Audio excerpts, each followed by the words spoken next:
Magandang gabi po sa bawat isa. Ito po muli ang inyong pong lingkod, si Brother Paul Dito Jose, pastor po ng Jesus Christ Baptist Church.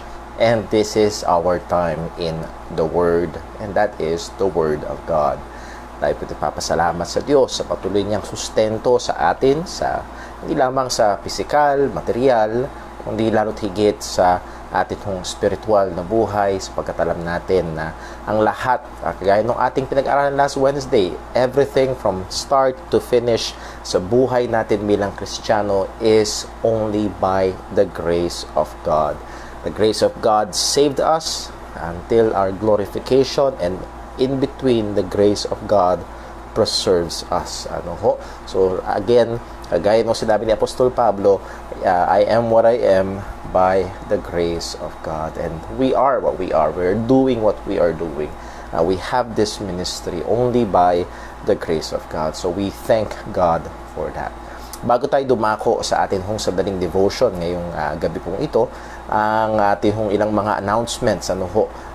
Mamaya, pagkatapos ng ating time in the Word, ay magkakaroon tayo ng prayer room. And it is supposed to be our prayer meeting, Friday ang prayer meeting dito sa ating church. At dahil hindi pa tayo nakakapagtipon-tipon para sa gawain na yon, ay we're utilizing Facebook room. So we're calling it prayer room. So sana ang ating mga kapatiran, if you are able, ay iniimbitahan namin kayo to take part. At pagdating sa prayer room, ay yun yung paraan para makapagkamustahan din at makita mga kapatiran at maibigay yung ating mga prayer requests para tayo ay magpanalanginan sa isa't isa. So pagkatapos yun ng ating time in the Word. Pangalawa, nais ko patuloy na i-encourage po tayo na maging masunurin sa inutos ng Panginoon sa atin sa Hebrews chapter 10 verse number 24. And we have a duty, a responsibility as believers, because we have Christ as our Savior, as our High Priest. Ang sabi sa Hebrews chapter 10 verse 24, let us consider one another and provoke one another to love and to good works. So yung word na consider doon, that means set your focus, set your attention to one another. Ang bigyan natin yung atensyon. I know na sa time na ganito, sa time ng crisis, at sa dami ng mga alalahanin at problema, it's easy to focus on what we are doing, what we are bearing, yung ating mga daladala, yung ating mga sariling alalahanin, at wala tayo halos time na isipin yung iba. Well, that ought not to be as believers. We are commanded to consider one another, and then yung pangalawa, to provoke one another. Yung word na provoke is itulak. Yung iba, tinutulak yung ibang gumawa ng masama, tinutulak yung iba na makipag-away, tinutulak yung iba na gumawa ng hindi kalooban ng Diyos. But here, we are commanded to provoke one another, ipagtulakan o gatungan ng bawat isa to love and to good works. And isa sa mga means na available sa atin, kahit hindi tayo lumalabas ng bahay, is a simple text, message, call, video call sa ating mga kapatiran para kamustahin, para ipag-pray. And I believe that will be used by God and blessed by God sa buhay ng ating mga kapatiran. So let me encourage the members of JCBC, nawa gawin po natin yan. Hindi ito utos sa pastor lamang. Ito ay utos sa lahat nating mga Kristiyano. So this is a duty of all believers. And lastly, pag-pray natin, almost tapos na ang renovation na ginawa sa ating church, at napakaganda. Lord willing, this coming Sunday sa ating live stream, makikita niyo yung ating pulpit area. Pero iba pa rin kapag nakita niyo ng kabuuan, napakaganda So salamat sa Diyos sa mga ginamit niya, and patuloy na ginagamit. So meron pa rin mga ilang bagay na kailangan gawin. So pag-pray natin na matapos talaga ng maayos at maganda at safe. And Lord willing, come September 6, I am excited. Come September 6, MGCQ, 50% ng kapasidad ng ating church ay maaari ng okupahan. So let me encourage ang ating mga kapatiran, if you are able and allowed, ay tayo ho ay gusto ko hong encourage at paalalahanan tayo na meron tayong responsibilidad. Kailangan natin, church gathering is essential. Hindi man to nakikita ng gobyerno bilang essential, pero sa ating mga Kristiyano, kagaya ng ating napag-aralan, it is essential because God dinisenyo ito ng Diyos. Yung pagtitipon-tipon ng mga Kristiyano, dinisenyo ito ng Diyos para sa ating ikalalago at para sa ating preserbasyon bilang mga Kristiyano, for our edification and preservation. That's very much essential sa buhay natin bilang mga anak ng Diyos. So that will be on September 6, and I hope tayo ho ay naghahanda, hindi ng rason para hindi makapunta, kung hindi naghahanda at mahanap ng mga kaparaanan at pag-iingat para sa atin hong pagpunta sa ating bahay-sambahan ay makasalamuha natin ng mga kapatiran, masamba natin ang Panginoon. By the way, on Sunday, kumpleto ho, Lord willing, ang ating mga gawain. 8:30 ang ating Sunday School, 10 p.m. ang ating live stream for worship service, and 6 p.m. ang ating evening worship service. And reminding our brethren, hindi ito mamimili ka ng umaga ka ba o gabi ka ba manonood or attend. We are called to be there when there is a gathering ng mga mananampalataya. As much as we can ay nahandun dapat ho tayo. So sa biyaya ng Diyos ay gaganapin po natin yan. So those are our few announcements and reminders. So let's be in prayer para sa ating mga kapatiran. Sister Jinjin battling cancer, Brother Dave Pauli battling dystonia. Meron pa tayong mga kapatiran, uso ang sakit sa likod nung nakaraang Friday, puro halos yun ang prayer request. Si Brother Junjun, Sister Sheng, Sister Arlene, and some of them are doing better. Salamat ho sa Panginoon, and thank you sa mga nag-pray, nangangamusta sa aming anak na si Timothy.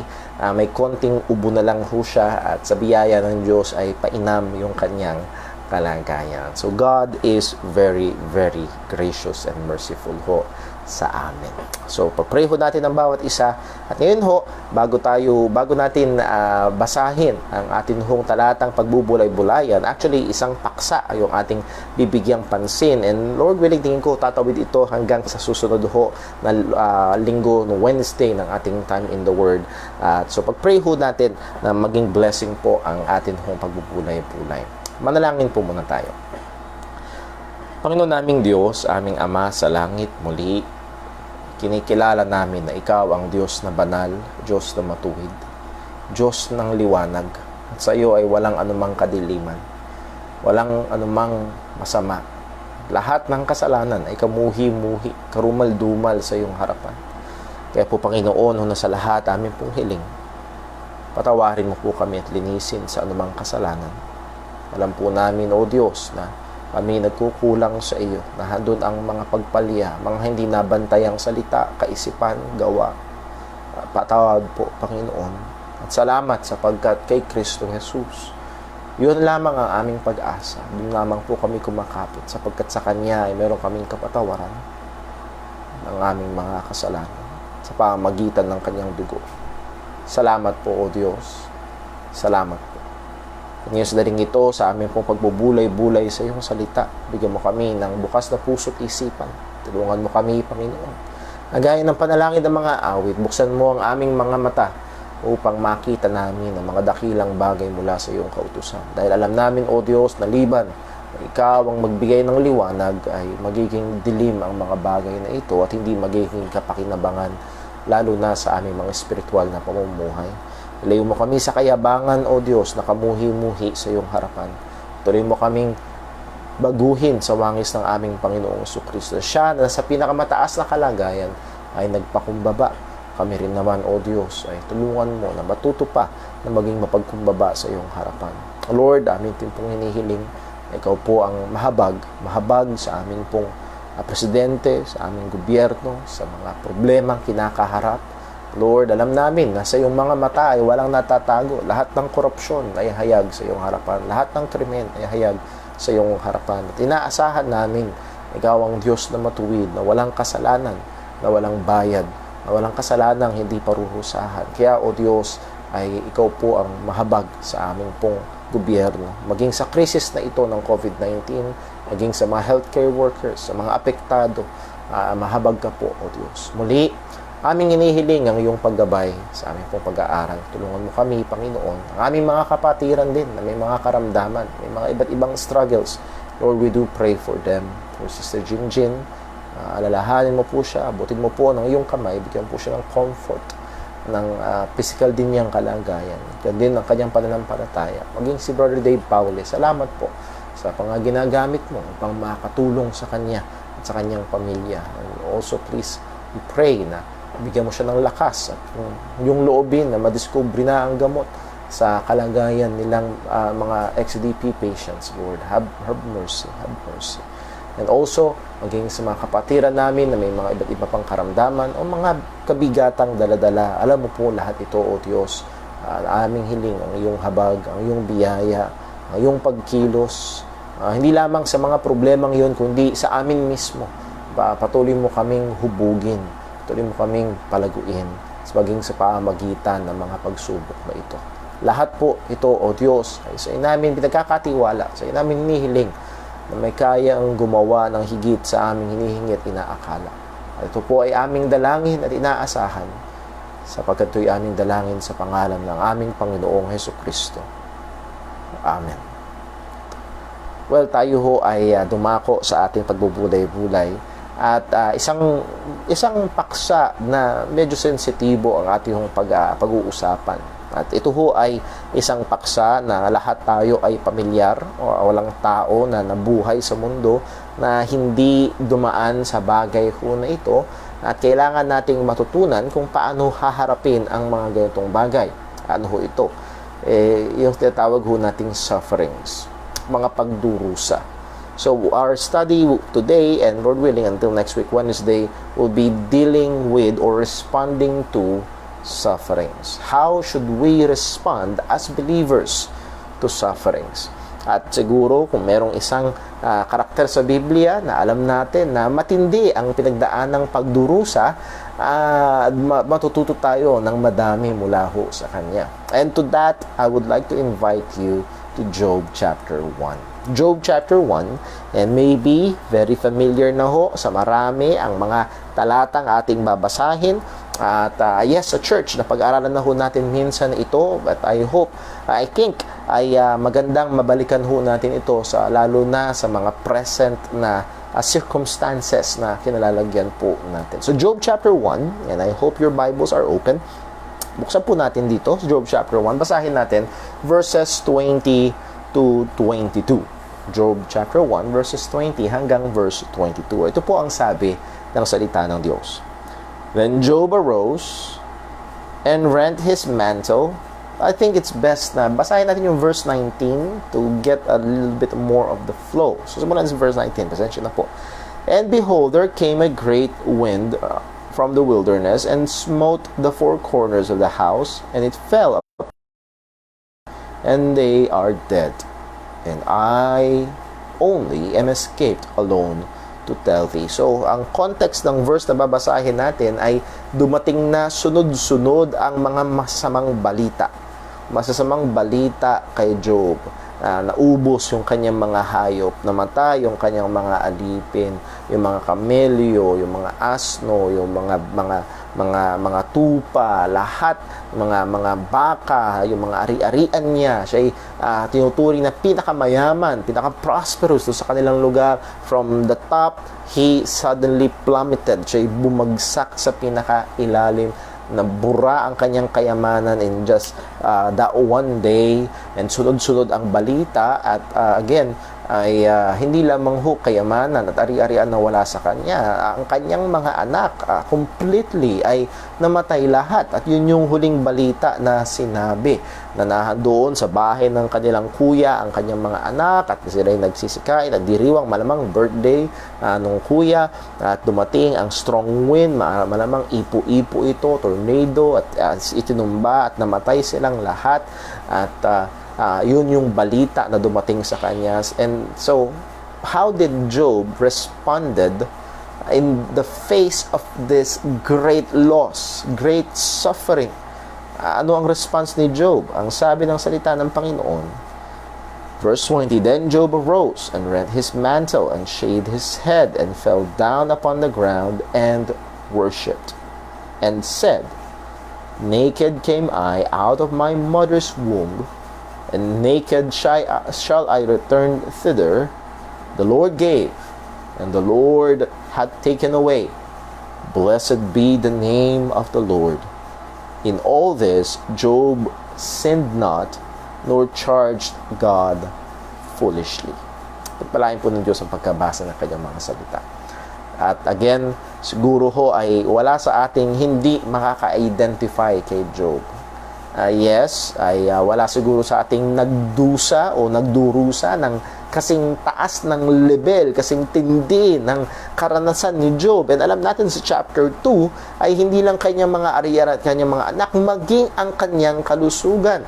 Sasabihin ho ng Diablo sa Panginoon, an eye for an eye will not a man give his for his life. At ang ginawa ay siya'y binigyan ng boils, and that is pigsa. Dati ang akala ko meron lang siyang sa mga nakaranas na magkaroon ng pigsa, isang pigsa lang masakit na. Akala ko noon siguro nagkaroon lang ng 100 pigsa sa katawan si Job, at yun ay napakatinding sakit. Pero when I saw a picture na pwede nyo i-google ito, a man inflicted with boils, as in matindi. Andun talaga yung disfigurement ng muka at ng mga parte ng katawan na wag unang tingin, tao ba yan? Ganun katindi. And yung reaction nung asawa ni Job, sumpain mo na ang Diyos at mamatay ka na. Maraming mas mainam pang mamatay ka na kaysa doon sa kalagayan mo. Hindi yun sasabihin ng misis kung 100 pigsa lang ang karanasan ng mister. So, matindi itong nangyari kay Job. Matinding pagdurusa. And we as people are born in the world, and sabi nga ho ng salita ng Panginoon, maiksi lang ang ating araw pero punong-puno ng troubles, punong-puno ng mga sufferings, punong-puno ng mga pagdurusa sa iba't ibang kaparaanan nararanasan po natin yan. We can even almost say that suffering is a part of life, and we know, alam ho natin na ito ay dulot, ang pinakaugat nito ay yung pagkahulog ng tao sa kasalanan. Mula nung nahulog si Eva at Adan sa kasalanan, andun yung sumpa ng Panginoon, andun yung epekto ng kasalanan sa katawan ng tao, at epekto ng kasalanan sa buhay ng tao, at yung mga tao ay gumagawa ng kasalanan, at nagiging yung paggawa ng kasalanan ng ibang tao ay nagdudulot ng suffering sa ibang tao. Kagaya si Job, yung mga Chaldeans, ninakaw yung kanyang mga hayop. So their wrong motive, their wrong actions added to Job's suffering. So again, these are all can be traced to man's fall into sin, sa kasalanan, sa pagkahulog ng tao sa kasalanan. So again, the point na I'm saying is, suffering, no one is immune to suffering. Lahat ay nakakaranas ng pagdurusa. Iba't ibang laki, iba't ibang tindi, iba't ibang lalim, iba't ibang dilim ng pagdurusa. Maaaring ito yung physical, financial, emotional, pagdurusa sa pamilya, or maaaring nakatanggap ka ng injustice or unfair treatment mula sa ibang mga tao. At maging sa atin nung sariling kongregasyon, sa ating church, meron tayong mga kapatirang dumaraan sa mga matitinding pagdurusa. Meron tayong mga kapatiran na minsan nakakausap ko na ako na hindi na halos makatulog sa tindi ng problema, sa pamilya, sa iba't ibang mga bagay. Yun namang ibang kapatiran dahil hindi makatulog sa sakit na nararamdaman sa kanilang katawan. Iba't ibang mga pagdurusa ang pinagdadaanan. Now, ang atin hong punto ay paano natin i-deal ang pagdurusa. Kapag dumating ito sa ating buhay, at ang mahirap ay kapag hindi tayo naging maingat at pinabayaan lang ho natin ang ating emosyon, ang ating mga sariling kaisipan na mag-respond tayo dito, ay malamang ito'y dadalhin tayo sa maling landas, dadalhin tayo sa maling aksyon. Again, just to give a small illustration, kapag nagdurusa ka sa sakit ng ngipin, as in, napakasakit ng ngipin, pag merong isang taong nagbiro sa'yo at medyo mali yung biro, ay maaari kang mag-respond agad sa maling paraan. At again, ang isang matututunan natin dito is, hindi tayo excused. Kapag gumagawa tayo at nagre-respond tayo sa maling paraan, kahit tayo ay nasa pagdurusa. Hindi ika-cancel out. Hindi sasabihin ng Panginoon, well, naunawaan ko yung sinabi mo, nagmura ka dahil biniro ka kasi masakit yung ngipin mo, di ka nakapagtimpi, mainit ang ulo mo. Excuse. No. Hindi ganoon. So, kailangan nating matutunan sa biyaya ng Panginoon, sa mga talata ng Biblia, and we will go to other parts of the Bible. And this is not an exhaustive study that I hope na matuto tayo. Meron tayong mga bagay na makukuha, mapapakinabangan, may a-apply sa ating mga buhay, sapagkat lahat tayo ay humaharap sa iba't ibang mga pagdurusa. Now, to give a message, kung ano yung pinakamensahe natin, sapagkat tatanong tayo sa ibang mga parte ng Biblia, let me put this in this brief message. Acknowledging God's complete sovereignty, trusting His loving hand that is sanctifying us, and keeping ourselves from sin must be the believer's response to great suffering. Ang pagtitiwala sa kumpletong pagkasoberano ng Diyos, ang pagtitiwala sa pagmamahal ng Diyos, sa kamay ng Diyos na nagmamahal sa atin, na hinuhubog tayo sa wangis ni Kristo, at ang pagpapanatili ng ating mga sarili na malayo sa kasalanan sa gitna ng pagdurusa. We may add to that, pagluluwalhati at pagpapasalamat sa Diyos sa gitna ng pagdurusa. And we can add to that, ang pagsusumikap na maging kawangis ni Kristo sa gitna ng pagdurusa. Yun dapat ang tugon ng Kristiyano. So, again, ito ho ay isang mahirap, isang mabigat na paksa, and it is complicated with wrong thinking, with wrong ideas, with wrong theology. What do I mean? Yes, may mga pagdurusa na at napakahirap ng isang struggle ng harapin ng mga pagdurusa, pero mas nakukomplika ito kapag meron pang maling kaisipan o maling katuruan na natanim. And that is prosperity gospel. Ang prosperity gospel ay isang napakadelikadong katuruan. Ang prosperity gospel ay actually it's not a gospel, it's not a good news, it is a bad news.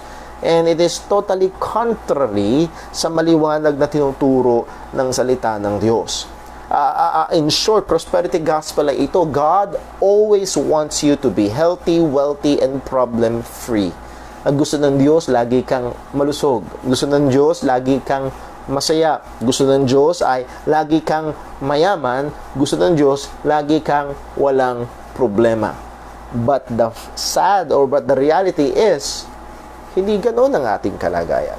May problema, may kahirapan, may kabigatan, maging ang mga Kristiyano. Kaya sabi ko nga ho, hindi ito nag-fit sa theology ng Bible. Kapag tingnan natin ang buhay ng mga mananampalataya, mula lumang tipan hanggang sa bagong tipan. Si Job, kakabasa lang ho natin, isang matuwid na tao na pinagmamalaki pa ng Panginoon, katakot-takot, napakatinding kahirapan, pagsubok at suffering ang kanyang naranasan. Ganon din po si Jeremiah. Ganon din si Isaiah. Ganon din si Joseph. Alam natin yung kwento ni Joseph, na lagi siyang nagtatapat sa Panginoon, pero ang dami niyang pinagdaanan ng mga kahirapan. Ang lahat ng mga apostol, liban kay Apostle John, namatay bilang martir. Pinugutan ng ulo yung iba. And tradition says na si Apostle Peter ay pinako para kagaya ni Jesus, pero ayaw niyang matulad kay Jesus. Pinako siyang pabaligtad. Ni-request niya pa mismo na ibaligtad siya. Nevertheless, maging ang ating, or most of all, maging ang ating Panginoong Hesukristo mismo, one who lived without sin in all points, was tempted yet without sin. He is the perfect man. Pero nagdusa rin siya, nakaranas din siya ng injustice, nakaranas din siya ng mga kalupitan, nakaranas din siya ng mga, we can say, human sufferings. So muli, this theology of prosperity gospel is totally contrary sa maliwanag na tinuturo ho ng salita ng Diyos. So anong punto? Maliwanag ang Biblia. Ang pagdurusa ay bahagi ng buhay ng tao. Bahagi ito ng buhay ng tao sapagkat ang tao ay nahulog sa kasalanan. At sa biyaya ng Diyos, sa buhay ng mga mananampalataya, bahagi pa rin ito ng buhay ng Kristiyano upang hubugin tayo sa wangis ni Kristo. Mga kapatid, matututunan natin sa mga susunod pa natin pag-aaral na isa sa mga pangunahing gamit ng Diyos para tayo hubugin sa wangis ni Kristo, para tayo tumatag sa ating pananampalataya, para tayo lumago sa ating pagiging Kristiyano, ay isa sa mga pangunahing ginagamit niya ay ang mga pagdurusa, sufferings. And kagaya ho ng sinabi ng isang magaling na Bible teacher, karamihan ng pinakamatinding natutunan nating katotohanan, karamihan ng pinaka-unforgettable experience natin sa Panginoon ay sa mga pagkakataon na nahandoon ang pagdurusa. Na yung theology, hindi mo lang basta alam, naging experience. Halimbawa, yung katotohanan that God will provide. By the way, ang unang application, ang main application ng God will provide ay hindi God will provide your rent or God will provide your food for tomorrow. No, ang main application ng God will provide is God will provide a Savior, and He did. Nevertheless, yes, God is our Father and He provides. Pero mas natutunan natin yun, mas naging experience, hindi lang siya natutunan mo doctrinally sa isip, kundi experientially naranasan nung dumanas ka ng kakulangan. And God in His ways did provide. Again, mas natututo tayo, mas madalas na nawawangis tayo kay Kristo in the furnace of suffering. So again, clear ang scripture, suffering is a part of our lives, even when we become believers. As long as we live in the flesh, as long as we live in the fallen world affected by sin, suffering will and do come. Hanggat tayo ay naririto sa buhay na ito. Ang sabi ng Romans 8 verse 22, for us just to be reminded, for we know that the whole creation groaneth and travaileth in pain together until now. So ang sabi ng salita, the whole creation groaneth and travaileth. You know, word groan, nag-groan in pain, travail, nag-iihirap ang buong creation. Why? Because of the effects of sin. Right now, ang Amerika ay niraragasa ng Category 4 na napakatinding bagyo, 140 miles per hour. That's almost 200 kilometers per hour na hangin at maraming sisirain, maraming apektado. And pagsabog ng Bulkang Taal, itong pandemic na nangyayari, the whole creation groaneth and travaileth, sabi ng salita ng Diyos. And not only they, not just creation, but ourselves also. Maging tayo. And particularly dito sa text na ito, maging ang mga Kristiyano is affected by suffering. Yung sinasabi na maging yung iba't ibang forms ng sufferings ay nararanasan po natin. Well, add to that is if we are believers, add to that, dun sa talagang epekto ng kasalanan, we as believers, much more. Why? Sapagkat sabi ng salita ng Panginoon, sabi ni Jesus, hindi na tayo taga dito sa sanlibutan, sapagkat tayo ay pinili at tinawag ni Jesus at nilabas niya na tayo mula sa sanlibutan. At ang sanlibutang rebelde at kaaway ng Diyos, anong gagawin niya sa mga tagasunod ni Kristo? Kaya nga, ang sabi ho ni Apostol Pablo sa 2 Timothy chapter 3 verse 12, yea, all that will live godly in Christ Jesus shall suffer persecutions. So, hindi ka lamang, meron tayong kapatiran. He is suffering physically sa kanyang karamdaman, and he is also suffering some persecutions because of his faith. Pag-aanuhan pa, yan kasi, iniwan mo kasi yung relihiyon natin, Nagpalit ka kasi ng relihiyon, pananampalataya ka, nagkakaga. So again, hindi lamang yung physical suffering, there is persecution. Lahat ng yan ay dinaranas ng mga tao, lalo na ng mga mananampalataya. So again, ang punto natin, with all that, all people, Christian and non-Christian, faithful, believer, kahit ikaw ay matapat, nasa ministry, pastor pa, dumaranas ng suffering, dumaranas ng problema, may mga burdens, may mga kahirapan na pinagdadaanan. So, how should we respond to suffering? Gusto ko lang unang sabihin, not with blind optimism. Not with blind optimism. Ay, blind optimism, bulag na just positive thinking. At yung iba, laging yun ang approach sa suffering kapag may dumadanas ng pagdurusa, kahirapan. Just be positive, bro. Just be positive. Pag negative ka, you will attract negative energies in your life. If you think positive, you will attract positive energies in your life. Just be positive. Just be positive. That's blind optimism. That's not biblical. Na paraan ng kaisipan. Nevertheless, hindi rin naman fake rejoicing. Fake rejoicing. I cannot forget yung image, yung video na napanood ko, isang artista na nagpapakilalang Kristiyano. Nahandoon talagang nagsasayaw sila, nagpupuri sila, ginagawa na nila tinatawag na praise and worship, talagang umaawit sila. Nakalimutan ko na kung yung kinakanta nila, pero para bang ako'y masaya sa Panginoon habang nakaburol yung kanyang anak. And again, kahit ang naalala ko meron kaming binisitang isang pastor na nakaburol, baptist ito, nakaburol yung kanyang ina. Siyempre, may patay. Anong gagawin? Kinamayan ko. At sinabi ko, condolence po, nakikiramay po kami. Nirebuke ako, hindi kami nandito. Nagdiriwang kami, nasa langit na siya. That is fake rejoicing. Fake rejoicing. Yes, believers have hope. But believers, anong sabi ni Apostol Pablo? Hindi tayo manlulupaypay, hindi tayo malulungkot gaya ng mga walang pag-asa. That means, ang Kristiyano nalulungkot din. Ang Kristiyano umiiyak din, tumatangis din, pero merong pag-asa. So, it's not about fake rejoicing. Anong sabi ng Ecclesiastes 3:1? Let us be reminded sa sinabi ng matalinong si Solomon. Ang sabi ng Ecclesiastes 3:1, to everything there's a season, a time to every purpose under heaven. Sa verse 4, ang sabi, a time to weep and a time to laugh, a time to mourn and a time to dance. Merong time.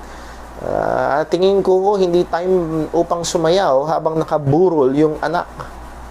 No.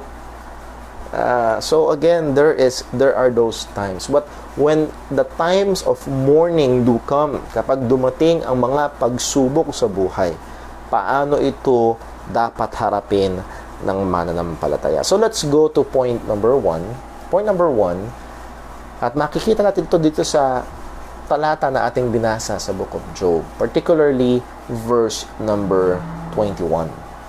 Job chapter 1, verse 21. And the point is this: how do we respond to suffering? Number 1, acknowledge and submit to the complete sovereignty of God. Acknowledge and submit to the complete sovereignty of God. Kapag dumarating ang problema, dumarating ang pagdurusa, dumarating ang mga kabigatan sa buhay natin, ang isang magandang tugon, dapat na tugon ng mananampalataya. Hindi ko sinasabing madaling tugon, pero ito ho ang dapat na tugon natin. Ay ating kilalanin at tayo ay magpasakop sa kumpleto punong pagiging soberano ng ating Panginoon. Marami hong mga tao ang naguguluhan pagdating sa pagdurusa. Marami ho ang yumakap sa kaisipan na ang Diyos ay mabuti at oo, mabuti ang Diyos. Na sa kaisipan na ang Diyos ay mapagmahal. And yes, ang Diyos ay mapagmahal, pero ang kanilang konklusyon ay mali kapag ang sinabing ang Diyos ay mabuti at ang Diyos ay pagmamahal, therefore dapat walang masamang mangyayari. So kung may masamang nangyayari, they are left with some choices. One, it's either ang Diyos ay hindi talaga mabuti at hindi talaga mapagmahal. Actually, yung iba ang tingin sa Panginoon sadista dahil sa dami ng kahirapan na pinagdadaanan ng maraming tao. Pangalawa, yes, mabuti siya at mapagmahal siya, pero baka kulang ang kapangyarihan niya. Alam niyo ho yun, parang isang magulang na gusto namang pag-aralin yung anak, gusto naman ibigay yung pangangailangan ng anak, pero kulang yung kakayahan, kulang yung pinansyal, kulang. So, gusto naman ng Diyos na maging masaya tayo, gusto naman ng Diyos na wala tayong karamdaman, gusto naman ng Diyos na, pero kulang yung kanyang kapangyarihan. At yung iba, doon napupunta. Actually, yung iba, ang sinasabi, ganun kalakas ang dyablo. Na kaya niyang sirain ang mga plano ng Panginoon. Or, yung iba naman, dumudula sa tinatawag na open theology or openness theology. And when we say openness theology, simply means, isa sa mga main premise ng theology na ito is God does not know. He is loving, He is caring, He loves His people, He loves His creation, He is omnipotent. Hindi niya dinadeny ang sovereignty ng Panginoon. He is omnipotent. Pero He does not know. Kahit na ikaw ay malakas, nasa iyong kapangyarihan, nasa iyong karapatan, nagmamahal ka, pero kung hindi mo alam ang mangyayari, how will you prevent it? So, yung iba doon nahuhulog dahil hindi alam daw ng Panginoon. No? And they use some verses in the Bible. Yun ay hindi nagtumutulong kung hindi nagpapatindi pa ng problema. So muli ho, merong mga tao, sinisisi lang agad si Satanas, sinisisi ang mga tao, sinisisi ang mga makapangyarihang bansa. Ang China kasi, ganyan ang panggigipit nila. Sinisisi ang mga mayayaman, mga mayayaman kasi, ganun ang ginagawa nila. Sinisisi maging ang global warming. Kaya ganyang kalakas ang mga bagyo ngayon kasi global warming. Now, I'm not saying na wala silang part. I'm not saying na yung ginagawa nila ay hindi nakaka-contribute sa sufferings na dinadanas ng iba. But what I am saying is this: in all this, we must still acknowledge and recognize and submit to God's sovereignty. Let's go back to Job chapter 1. Job chapter 1, verse number 20. Simulan na sa verse 20. Ang sabi, then Job arose, pagkatanggap niya ng lahat ng mga masasamang balita, and lastly, namatay lahat ng kanyang mga anak. Anong sabi? And then Job arose, and rent his mantle, and shaved his head, and fell down upon the ground, and worshipped. Siya'y nagpatira pa, at sinamba niya ang Panginoon. Verse 21, ang sabi, and said, naked came I out of my mother's womb, and naked shall I return thither. The Lord gave, and the Lord hath taken away. Blessed be the name of the Lord. Notice, anong sinabi ni Job? Hindi niya sinabing the Sabaeans had taken away. Hindi sinabing the Chaldeans had taken away. Hindi sinabing Mother Nature got her revenge and took them away. Ang sabi, hindi niya sinabing Satan had taken them away. And we know all of these factors are working.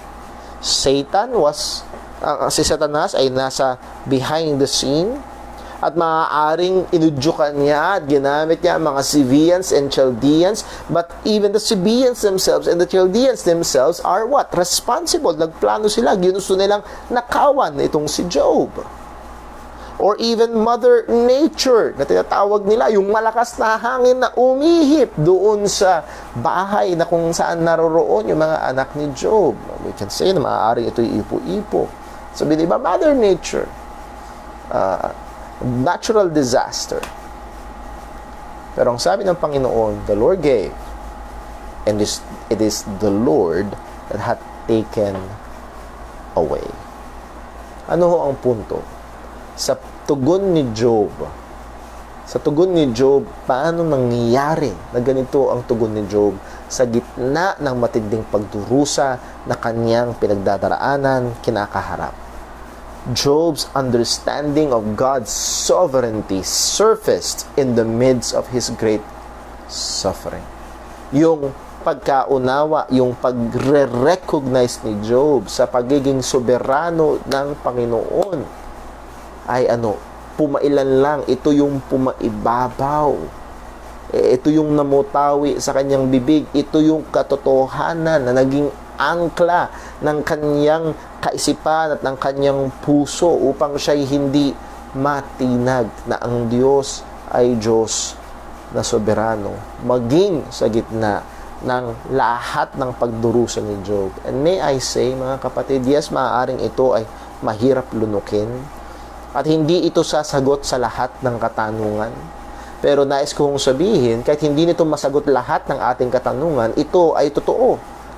Anumang pagdurusa, anumang kahirapan na ating pinagdadaanan, and I hope this will give a hope for us, ang Diyos ay soberano. At kilalanin natin at magpailalim tayo sa katotohanang ito. Especially kapag maraming bagay ang hindi magandang nangyayari, kapag dumadaan tayo sa matinding pagsubok, kilalanin natin ang Diyos ay soberano. At again, sabi ko nga ho, mahilig itong lunukin. Naalala ko ho, may nagtanong sa akin minsan, Brother Paul, paano yung ni-rape? Paano yung ni-rape? Soberano ba ang Diyos? Hindi ko ho masagot agad yung tanong. Nevertheless, ang tugon ko ho ay ito. Doon sa nagtanong, mas nakakatakot isipin na hindi. Mas nakakatakot ang implikasyon kung sasabihin natin na hindi in control. Na ayaw pala ng Diyos pero walang magawa ang Diyos. O hindi niya alam, o nagulat siya. Again, mas mawawalan ng purpose, mawawalan ng rason kapag tingnan natin na ang Diyos ay hindi in control. Kung meron pang isang tao na matinding pagsubok o matinding kahirapan ang pinagdaanan, walang iba kung hindi si Apostol Pablo. Tingnan lang ho natin ng ilang mga tala sa mga pagsubok, kahirapan na dinaanan ni Apostol Pablo. Basahin lang natin 2 Corinthians po sandali. Okay lang ho ba? 2 Corinthians chapter 11 verse 23. 2 Corinthians chapter 11 verse 23. Naalala ko ang komento ng isang pastor, kung merong nangangarap pumasok sa gawain at ang akala niya ay gawain ay para sumikat at para maging maganda ang buhay at para maging tanyag, well, basahin niya ito at tingnan niya ang buhay ng lingkod ng Panginoon na si Apostol Pablo. Ang sabi niya sa 2 Corinthians chapter 11 verse 23, ang sabi ni Pablo, "Are they ministers of Christ? I speak as a fool. I am more. In labors more abundant, in stripes above measure, in prisons more frequent, in deaths oft." Oh, ang sabi niya, pag sa mga pagpapagal, ang dalas, ang dami, mga latay, ay marami ako niyan. Mga imprisonments, pagpunta sa kulungan, well, madalas tayo dyan. Mga banta sa kamatayan, madalas huyaan. Of the Jews, 5 times, verse 24, 5 times received I 40 stripes, save one, 39 stripes. Thrice was I beaten with rods. Once I was stoned, thrice I suffered shipwreck, a night and day. I have been in the deep, palutang-lutang siya doon sa dagat, in journeyings often, in perils of waters, in perils of robbers, in perils by mine own countrymen. Maging sa mga Hudyo, maraming nagbabanta sa buhay niya, in perils by the heathen, in perils in the city, in perils in the wilderness. Kahit nasaan siya, nasa syudad o nasa ilang, mayroon pa rin perils, in perils in the sea, in perils among false brethren. May mga nagpapanggap na hindi para totoong Kristiyano. In weariness, in painfulness, in watchings, often in watchings, pagpupuyat, in hunger and thirst, in fasting often, in cold, and nakedness, beside those things that are without, that which cometh upon me daily, the care of all the churches. So, ang daming problema, ang daming sufferings, at hindi lang nasa labas, maging yung nasa loob, the care of every churches. Andun yung burden, andun yung bigat. So, again, isa pang acquainted sa matinding suffering, alang-alang sa Ebanghelyo ay si Apostol Pablo. Pero makikita ho natin sa buhay ho ni Apostol Pablo ay ginamit ng Diyos ang mga matitinding mga pagsubok na ito, matitinding sufferings na ito para turuan siya. Let's go back to 2 Corinthians. 2 Corinthians chapter 1. Sa medyo buod na paraan, ang sabi ni Pablo, 2 Corinthians chapter 1, verse number nasa ba? 2 Corinthians chapter 1. Simulan ho natin sa verse number 3. Ang sabi niya, 2 Corinthians chapter 1 verse 3, Blessed be the God, even the Father of our Lord Jesus Christ, the Father of mercies and the God of all comfort, who comforteth us in all our tribulation, that we may be able to comfort them which are in any trouble by the comfort wherewith we ourselves are comforted of God. So, saan naranasan? Kailan natutunan ni Apostol Pablo na God is the God of all comfort? In the midst of sufferings. Mas nakilala niya ang Panginoon bilang siya ang Diyos na nagbibigay ng kaaliwan. Verse 8, talon po tayo. Anong sabi niya? For we would not, brethren, have you ignorant of our trouble, which came to us in Asia, that we were pressed out of measure above strength, in so much that we despaired even of life. Have we been to those circumstances? Pressed out of measure? Yung kalagayan niya ay talagang higit na higit sa kanyang kakayahan. Wala na siyang magagawa. Pressed out of measure, above strength. Ano pa? We despair even of life. Para bang nagtingin na siguro siya, mamatay na tayo. Dito na lang. Ito na. Dito na matatapos. Verse 9. But we at the sentence of death in ourselves. Pero dito nila natutunan ito. We should not trust in ourselves, but in God which raiseth the dead. Natutunan nila na magtiwala sa Diyos. Naranasan nila ang pagko-comfort ng Panginoon. Saan? In the furnace of suffering. By the way, si Shadrach, si Meshach, si Abednego, kailan nila naranasan ang pagpoprotekta ng Panginoon? Sa gitna ng apoy. So muli mga kapatid, nahandoon ang Diyos na soberano maging sa gitna ng ating pagdurusa. Si Joseph, isa pa sa mga karakter ng Biblia na dumaan sa maraming mga pagdurusa, kinainisan ng kanyang mga kapatid, na pinagplanuhang patayin ng kanyang mga kapatid, ibinenta ng kanyang mga kapatid, naging alipin, maganda na sana, pero pinagbintangan siya, nakulong, dun sa kulungan, kinalimutan siya nung tinulungan niya, pero at last, sa providensya ng Panginoon, siya ay ginamit ng Diyos para interpret ang dreams ni Pharaoh at siya ay naging vice-regent or even almost vice-president ng Egypt at that time. Pero lahat ng iyon, binuod ho ni Joseph sa lahat ng mga karanasan niya at pagdurusa. Anong sabi niya sa Genesis 50 verse 20? Sabi niya sa Genesis 50 verse 20, But as for you, ye thought evil against me, but God meant it unto good. Wow. Wow. You thought evil against me. So they are responsible. Itong mga kapatid ni Joseph are responsible for the evil they planned and they did. Yung kanilang pinlanong kasamaan, yung kanilang kasamaan na kanilang ginawa, they are responsible to that. But God meant it, that evil na galing sa mga kapatid ni Joseph, God is sovereignly involved and God meant it for good. By the way, hindi ho ba nagre-ring sa ating kaisipan ng isang magandang talata sa Bagong Tipan? Romans 8 verse 28. And we know. Do we know? And we know that all things, not some things, all things, even the suffering things, even the crying times, even the painful times, and we know that all things work together for good to them that love God, to them who are called according to His purpose. Why? Because God is completely sovereign over all things, even in our sufferings. He is completely sovereign. Soberano siya. In control siya.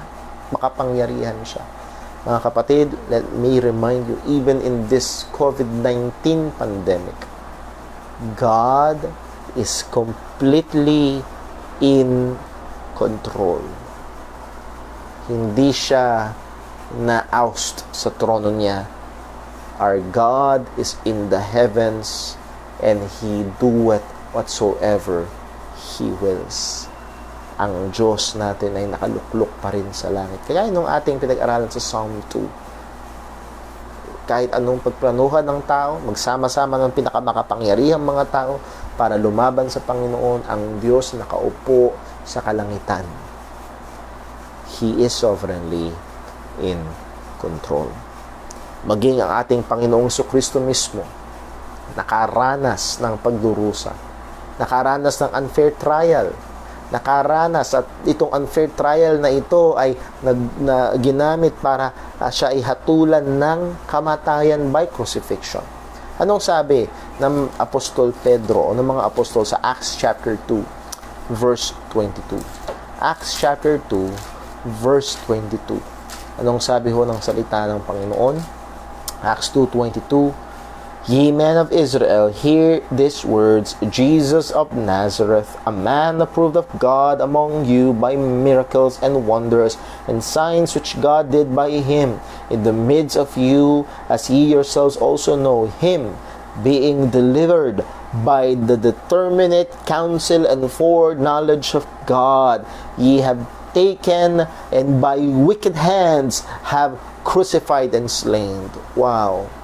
Verse 23, kung hindi ka naniniwala na ang Diyos ay soberanong kumpleto, paano mo ipapaliwa? This wicked people with their wicked hands, yes, they are accountable with their wickedness, but all of this ay nasa ilalim ng soberano, sabi, after the counsel, the determinate counsel of His own will. Alam niyo ho, nung pinako sa krus si Kristo, hindi nagtagumpay ang dyablo. Na para ba naka 1 point si Satan, ay bigla na lang mag-switch sa plan B. Plan B, pinako nila, hindi natin tinanggap. Okay, plan B. No. Hindi ganoon ang Panginoon. God was still completely in control. At habang pinupukpok yung pako doon sa krus, para tumagos sa kamay at paa ng ating Panginoong Jesus, ang plano ng Diyos, ang soberanong Diyos, ay nakaupo pa rin sa trono at nangyayari ang kanyang kalooban. Masakit ho ba yung naranasan ni Kristo? Yes. But it is under the sovereign hand of God. What's the point, mga kapatid? Are we suffering? Maaaring may nagsasuffer sa karamdaman. Maaaring may nagsasuffer sa financial na kahirapan. Maaaring may nagsasuffer sa asawa na kanyang kasama o sa anak sa ugali at ginagawa ng anak or sa ugali at ginagawa ng magulang. Maaaring itong pandemic na ito ay nag-cause sa'yo na mag-suffer sa iyong negosyo, sa iyong trabaho. Suffering. Suffering. Know this, kapatid. Know this. God is in control. Sabi nga ni Jerry Bridges, if that is true, your worst days is for your good. Because all things work together for good. Because God is sovereign in all things, even in our sufferings. Si Pedro ho ay sumulat sa mga Kristiyano dumaranas ng pag-uusig. Ano ang sabi niya? Sa 1 Peter chapter 4, pupuntahan natin to sa ating pag-aaral. We are going through 1 Peter. Pero sabi ni Peter sa 1 Peter chapter 4 verse 19, wherefore let them that suffer. So there's suffering. At ang sabi niya sa mga Kristiyano nagsasuffer, let them that suffer according to the will of God commit the keeping of their souls to Him in well-doing as unto a faithful Creator. So these Christians are suffering. At ang sabi ni Peter kaysa kayo, hindi magreklamo kayo sa Panginoon, hindi magtampo kayo sa Panginoon. You must trust, you must commit yourselves according to because your suffering is according to the will of God. Even their persecution na dinadanas is under the sovereign hand of God. Kilalanin natin at magpailalim tayo dito. Anong punto? Ang mananampalataya sa gitna ng pagdurusa ay kailangang kilalanin at magpasakop sa soberano at nagmamahal na kamay ng Panginoon. Isa sa ating duty, responsibilidad, and isa sa ating comfort at masasandalang katotohanan sa gitna ng pagdurusa. Ito yung matutuntungan nating matibay na bato. Sa gitna ng ating pagdurusa, ang Diyos na ating sinasampalatayanan ay Diyos na soberano. Maaaring natatakot ka, anong mangyayari in the future? Paano na? Pasama ng pasama, pahirap ng pahirap, patindi ng patindi. Ang dami pang nababasa sa Facebook, yung mga microchip na yan, mga one world government, paano na? Nade-depress ka na, nalulumo ka na, hindi pa tayo makagkita-kita sa, paano na? Maupo ka. At paalalahanan mo ang iyong sarili sa katotohanan ng Diyos ay soberano. Hawak niya. Hindi ang Mother Nature ang may hawak. Our Father God ang may hawak sa lahat ng bagay. Let this be our comfort. Let this be your comfort. All things work together for good to them that love God, to them who are called according to His purpose. Ano sabi ni Job? In the midst of his suffering, the Lord gave, the Lord had taken away. God is sovereign in all these things. At kung ang Diyos ang nagbigay at ang Diyos ang nag-alis, may rason ang Panginoon. May rason. May purpose. Now again, hindi sinasabing madali, hindi sinasabing magaang, mabigat pa rin. Pero itong pagkakaiba, sa kabila ng hirap at sa kabila ng bigat, meron tayong matibay na batong tutungtungan. Ang katotohanan na ang Diyos ay soberano sa gitna ng iyong karamdaman, sa gitna ng iyong dinadanas na kahirapan. Anuman ang laki, liit, lawak, dami, ang Diyos ay soberano dito. So how do we respond to sufferings? Acknowledge and submit to the sovereignty of God. Mga kapatid, meron na hong mga problema na hindi na kaya. ginawa ko na. Alam ko ang magagawa ko at alam ko sang-ayon sa salita, ginawa ko na at parang alam niyo ho, ang madalas na aking binabalikan ang katotohanan na ang Diyos ay soberano. Ay may mga pagkakataon na para bang pag ginawa ko yung sinabi ng Diyos sa Bible, parang mas lalaki ang problema. Halimbawa sa church. Halimbawa sa church discipline. At meron na ho tayong mga kapatiran na talagang kinausap natin, dinil natin, iniharap natin, at dinil natin yung kanilang kasalanan. At sa personal na kaisipan, sa pangtaong pag ginawa ko to, lalong titindi, baka lalong magre-rebelde. Pero magtitiwala ka sa Diyos na soberano.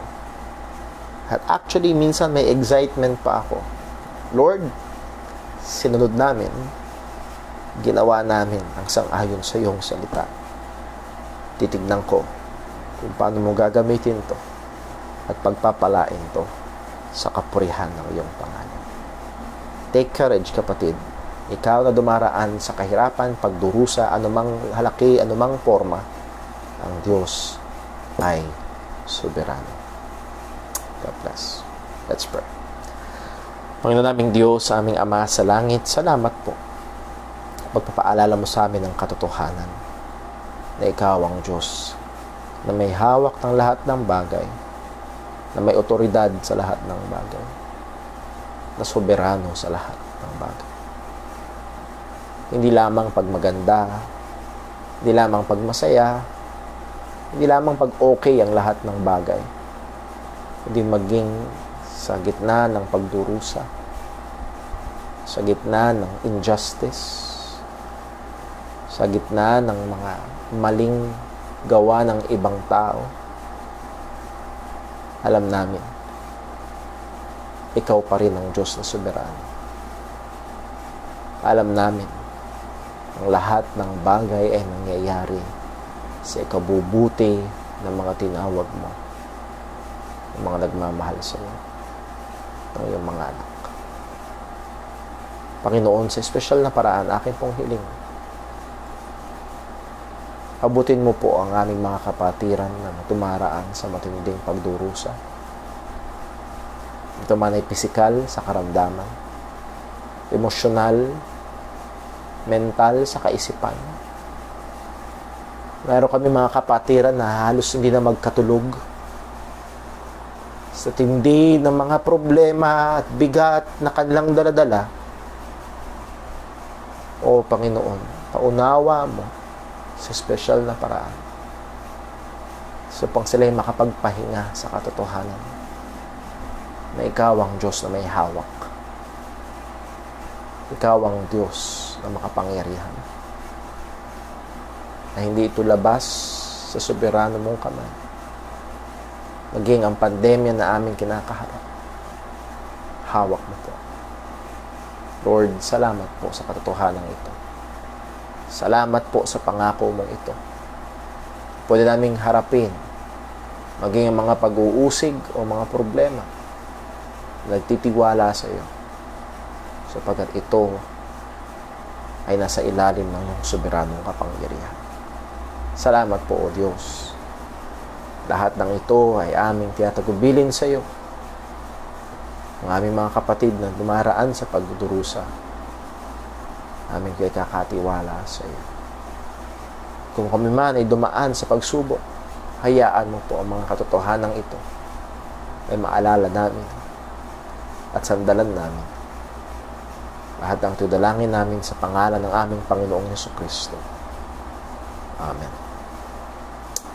Naalala ko lang kung isang quotation, sabi Charles Spurgeon, "The sovereignty of God is the pillow where the believer can lay his head at night." Ang pagiging soberano ng Diyos ay unan na pwede nating tulugan. Hindi ko makatulog sa dami ng problema. Hindi ko sinasabing baliwalain mo lang at huwag mo harapin. Pero sinasabi ko pwede ka magpahinga sa katotohanan na ang Diyos ay soberano. Well, mga kapatid, in times of suffering, how do we respond? Acknowledge and submit to the sovereignty of God. I love you all. I miss you all. Pagkatapos po ng ating time in the Word, prayer room po natin. Maybe 2 or 3 minutes set up lang po na ipopost ko yung link sa atin hong mga group chat and iniimbitahan po natin ang lahat ng ating mga kapatiran. God bless po.